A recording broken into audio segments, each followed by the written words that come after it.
তিন শ্রেণীর ব্যক্তির বিরুদ্ধে আল্লাহ বলেন আমি নিজেই কিয়ামতের দিন মামলা দায়ের করব। I will be against them in the day of judgment. Three categories of people I will be against them in the day of judgment. তিন শ্রেণীর লোক কিয়ামতের দিন তারা ছাড় পাবে না। আল্লাহ বলেন আমি নিজেই তাদের বিরুদ্ধে মামলা দায়ের করব। এর মধ্যে এক শ্রেণীর লোক হচ্ছে রাজুলুন ইস্তাআজারা জিরান ফাস্তাউফা মিনহু ওয়া লাম ইউতি আজরা।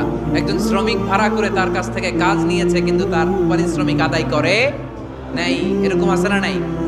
দাপট দেখায় ইউনিভার্সিটির ক্যান্টিনগুলোতে।